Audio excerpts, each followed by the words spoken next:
여러분 안녕하십니까? JTB 아침 뉴스입니다. 절정을 보였던 한파가 누그러들면서 아침 기온도 예년 수준을 회복했습니다. 전주와 익산이 영하 5도, 무주와 진안은 영하 10도 안팎으로 어제에 비해 최고 5도가량 높습니다. 한낮에는 전주 영상 3도, 익산은 4도 안팎까지 오르며 영상권에 머물겠고 큰 추위는 없겠습니다. 다만 순창과 남원 등 5개 시군에는 여전히 건조특보가 내려져 있어 산불 등 각종 화재 예방에 유의가 필요합니다. 내일까지 기온은 평년 수준을 유지하겠지만 주말인 모레 찬 대륙 고기압의 영향으로 다시 찬바람이 강해지겠고 눈 소식도 있겠습니다. 공공기관의 채용 실태 일제 점검 결과 전북에도 억울하게 탈락한 응시자들이 있는 것으로 확인됐습니다. 상식적으로 공공기관이 먼저 나서서 이들을 채용하는 등 구제하는 것이 맞아 보이는데 현실은 그렇지 않습니다. 권대성 기자입니다. 지난해 정규직 직원 1명을 공채한 한국탄소융합기술원. 면접 점수 집계 착오로 최종 합격자가 뒤바뀐 사실이 드러났습니다. 1등으로 합격했어야 하는 응시자가 8등으로 밀려나 탈락한 겁니다. 남원의료원은 가산점 규정을 잘못 적용해 억울한 탈락자가 생기기도 했습니다. 정부는 이처럼 피해를 본 사실이 명백한 응시자들은 구제하기로 했습니다. 하지만 현실적으로 구제가 쉽지는 않아 보입니다. 당장 해당 기관들은 피해 응시자를 채용하기는 힘들다고 말합니다. 현재 방법은 없어요. 왜냐하면 저희가 티오가 있는 게 아니고. 피해 응시자가 소송을 통해 억울함을 풀기도 쉽지는 않아 보입니다. 공공기관들이 당사자에게 피해 사실을 알리지 않아 피해 사실 자체를 알기 어렵습니다.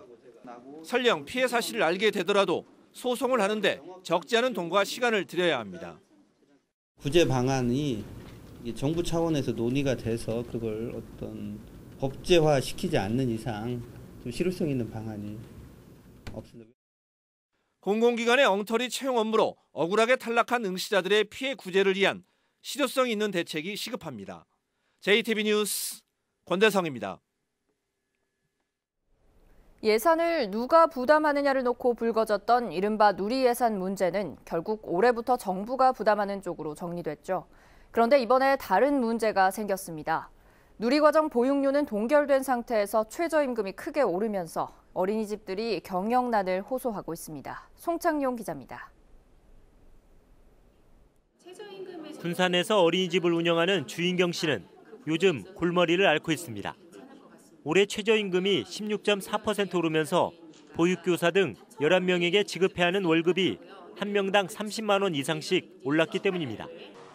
1년이면 4천만 원에 이르는 큰 액수입니다. 정부가 만 3세에서 5세까지 어린이에게 지원하는 보육료는 6년째 동결됐기 때문에 빚을 내지 않으면 어린이집을 운영할 수 없는 형편입니다. 원화 모집이 잘 돼서 정원을 차지했음에도 불구하고 마이너스 4천만 원이 생겨서 지금 은행에서 대출을 받을 계획을 지금 찾고 있습니다. 전북의 민간 어린이집들이 정부의 보육료 인상을 호소하고 나섰습니다. 인건비를 정부가 지원하는 국공립 어린이집은 관계없지만 민간 어린이집 500여 곳은 최저임금 인상으로 타격이 불가피하다는 주장입니다. 결국 급식과 교재, 교구 등 보육의 질이 떨어질 것이라는 우려도 제기합니다. 현실을 반영하지 않은 보육료는 결국 보육의 질을 떨어뜨리고 민간 어린이집의 운영난을 가속화시키고 고착화시킬 뿐입니다. 민간 어린이집들은 정부가 보육료를 인상할 때까지 전라북도와 전북교육청이 우선 보육료를 추가로 지원해 줄 것도 요구했습니다. 하지만 전라북도와 전북교육청은 보육료는 정부 책임이라는 입장이어서 정부가 결정을 내릴 때까지 사태 해결은 쉽지 않을 것으로 보입니다. JTB 뉴스 송창용입니다. 익산의 한 동물보호센터에서 유기견 사체가 무더기로 발견됐습니다. 센터 측이 지자체로부터 비용을 받고 유기견들을 포획해왔는데 이후 제대로 돌보지 않고 방치했다는 의혹이 불거지고 있습니다. 오정현 기자가 보도합니다. 힘없이 축 늘어진 개들이 여기저기 널브러져 있습니다. 폐사한 유기견들입니다. 포대자루에 아무렇게나 담긴 채 발견되기도 합니다. 익산의 한 유기동물 보호센터에서 드러난 참혹한 장면입니다. 익산시와 계약을 맺고 10여 년간 운영된 곳인데 마리당 10만 원의 비용을 받고 유기견들을 포획해왔습니다. 지원비 10만 원에는 보호비와 의료비가 포함돼 있지만 아픈 유기견들을 그대로 방치하고 돈만 받아 챙겼다는 의혹이 나옵니다. 들어오자마자 바로 물도 안 주고 그다음에 사료도 안 주면은 얼마 있다고 다 굶어 죽잖아요. 그냥 그렇게 해서 자연사라고 처리된 것만 1년에 한 300~400마리 정도 될 겁니다. 여기 보호소예요. 사료가 없어요. 물도 없고요. 실제로 이 센터는 연간 400여 마리의 유기견을 포획했지만 이후 분양률은 15% 정도에 그치는 것으로 드러났습니다. 익산시는 관리 소홀을 문제 삼아 올해 해당 센터와의 계약을 연장하지 않았습니다. 하지만 동물 학대 혐의에 대해선 책임을 묻지 않았던 것으로 드러났습니다. 지정 취소가 그 사람한테는 제일 큰 타격일 텐데 더 하기는 좀 그렇더라고요. 동물보호단체는 해당 센터의 책임자를 동물보호법 위반 등의 혐의로 수사기관에 고발할 방침입니다. JTB 뉴스 오정현입니다. 완주군의 한 병원 지하수에서 A형 간염 바이러스가 검출됐다는 소식 전해드린 적 있죠. 완주군이 지하수를 사용하는 전체 병의원을 대상으로 정밀 수질 검사에 들어가기로 했습니다. 또 지하수 수질 검사 항목에 A형 간염 바이러스가 포함되도록 환경부에 건의하기로 했습니다. 김철 기자입니다. 완주군은 긴급 대책 회의를 갖고 전체 병의원의 지하수 사용 실태를 조사했습니다. 그 결과 14개 병의원이 지하수를 음용수나 생활용수로 사용하는 것으로 드러났습니다. 완주군은 이 병의원을 대상으로 정밀 수질 검사를 실시하기로 했습니다. 수질 검사 항목은 기존의 46개 항목에 문제가 된 A형 간염 바이러스 등 11개 항목을 추가한 57개 항목으로 확대했습니다. 이 지하수 수질 항목에는 46개가 되어 있는데 특별히 산수도까지 포함해서 그 수준으로 하다 보니 저희가 없는 그 간염 A형 바이러스까지 지금 집어넣어서 57개 항목을 조사할 예정입니다. 완주군은 이 검사에서 A형 간염 바이러스가 검출되면 지하수 사용을 중단시키고 비상급수를 실시할 계획입니다. 또 완주군은 이번에 드러난 문제점을 보완하기 위해 지하수 수질 검사 항목에 A형 간염 바이러스를 포함시켜 줄 것을 환경부에 건의하기로 했습니다. 한편 전라북도는 병원 지하수에 A형 간염 바이러스 검출과 관련해 각 시군 보건소에 공문을 보내 병의원의 지하수 사용 현황을 조사하도록 했고 조사 결과에 따라 수질 검사를 검토하기로 했습니다. JTB 뉴스 김철우입니다. 국민의당의 통합과 분당 절차가 동시에 진행되면서 양측의 신경전이 치열합니다. 민주평화당 창당에 참여한 정동영 의원은 2석만 더 확보하면 국회 내 캐스팅보트를 쥘 수 있다며 신당의 전망을 낙관했습니다. 이에 반해 정운천 의원은 바른정당과 국민의당이 통합을 마치면 시너지 효과로 지지율 2위 정당이 될 거라고 자신했습니다. 이승환 기자입니다. 민주평화당 창당을 앞둔 정동영 의원은 현재 17명의 의원이 참여 의사를 밝힌 만큼 매직 넘버 2라고 표현했습니다. 당내에서 아직 거취를 정하지 않은 이른바 중재파 의원들 가운데 2명만 더 확보하면 민주당 등과 함께 국회 과반을 결정하는 캐스팅 보트를 줄 수 있기 때문입니다.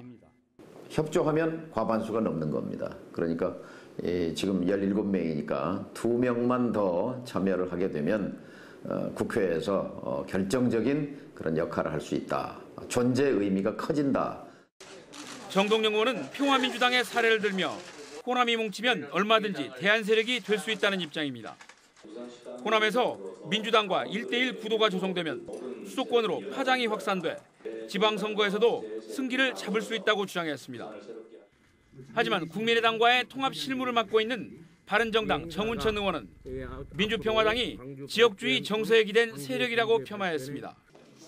이에 반해 바른정당과 국민의당의 통합은 합리적 진보와 개혁적 보수가 만나는 헌정사상 처음 있는 일이라며 의미를 강조했습니다. 어떤 이념의 또는 지역애를 뛰어넘어서 국민만을 바라보는 새로운 미래정당을 우리가 만들겠다는 그러한 의지로 지금 힘을 모으고 있다. 이렇게 말씀드릴 수 있습니다. 정운천 의원은 최근 통합당에 대한 여론조사에서 정당 지지율 2위에 오르고 호남에서도 통합 반대파를 앞선 사실을 언급하며 지역 발전에도 더 도움이 될 거라고 주장했습니다. 통합파와 반통합파 모두 다음 주 사실상 통합과 창당 절차를 마무리할 상황. 바른정당과의 통합화 역시 호남 중진들인 중재파 의원들을 끌어안아야 전국 정당화의 명분과 상징성을 높일 수 있는 만큼 양측의 영입 경쟁은 막판까지 치열하게 전개될 것으로 보입니다. JTB 뉴스 이승환입니다. 어르신들의 건강을 지키는 경로당 체조교실이 큰 호응을 얻고 있습니다. 만 제곱미터 규모의 자연장지인 남원시 추모공원이 오늘부터 문을 엽니다. 주혜인 기자입니다. 임실군의 경로당 체조교실이 어르신들 사이에서 큰 호응을 얻고 있습니다. 경로당 14곳에서 일주일에 2-3번씩 진행되는 체조교실에는 임실군 전체 노인 인구의 절반가량인 4,200여 명이 참여하고 있습니다. 나이가 들면 여기저기 쑤시고 아프고 요즘처럼 추운 날씨에는 제대로 돌아다니지도 못하는데 경로당에 모여 함께 체조도 하고 웃을 수 있으니까 너무 좋네요. 화장한 유골의 골분을 나무나 화초 주변에 묻는 친환경적 장사 방식인 자연장을 위한 공간이 남원에 문을 엽니다. 남원시는 추모공원에 자연장 3,500여 기를 안치할 수 있는 자연장지와 휴게쉼터 등을 마련해 친환경적 장사 방식이 확산되는 계기가 될 것으로 보고 있습니다. 우리 시에서는 친환경적인 장례 문화를 선도하기 위해 아름답고 주변 경관과 어울리는 자연 장지를 조성하였습니다. 진안고원 주천면의 산나물이 소비자들의 인기에 힘입어 3번째 미국 수출길에 올랐습니다. 고사리, 도라지나물 등 무농약 친환경으로 재배된 산나물이 LA 지역 한인들에게 호응을 얻으면서 이번에는 1,000만 원 상당의 산나물 4,000개를 수출하게 됐습니다. 군산시가 지역 경제를 살리기 위한 내고장 상품 애용 운동의 추진 상황 보고회를 열고 앞으로의 발전 방안을 논의했습니다. 보고회 발표에 따르면 지난해 지역 상품 이용 실적은 5,300억 원으로 전년 대비 21.8% 증가했고 군산시는 앞으로 내고장 상품 가이드북을 발송하는 등 내고장 상품 애용 운동을 확산하기 위해 적극 노력하겠다고 밝혔습니다. JTB 뉴스 주혜인입니다. 전주시와 한국토지주택공사가 전주역의 배후 지역을 공동 개발하기로 했습니다.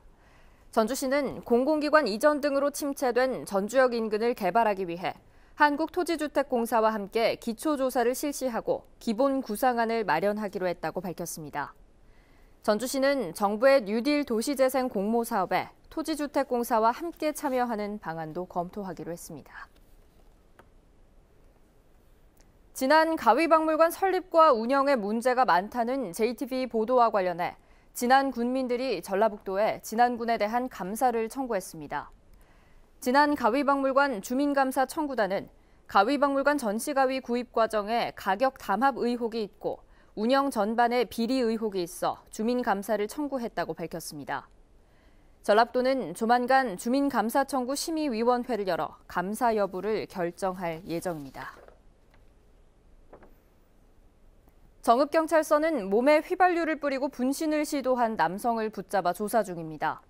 62살 김모 씨는 어제 저녁 8시 20분쯤 술에 취한 채 정읍시 연지동의 한 마트에 찾아가 몸에 휘발유를 끼얹고 스스로 불을 붙인 혐의를 받고 있습니다.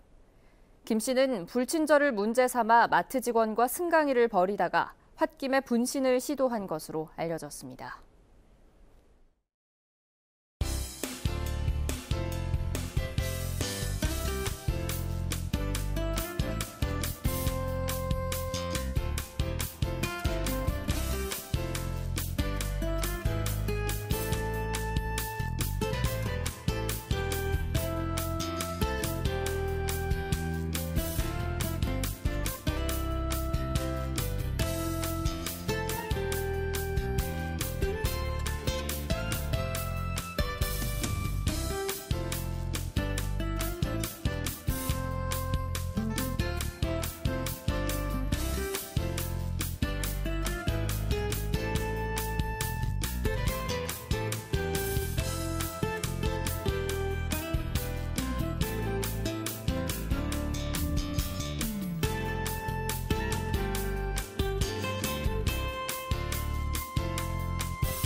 JTBC 아침 뉴스를 마칩니다. 함께해 주신 여러분 고맙습니다.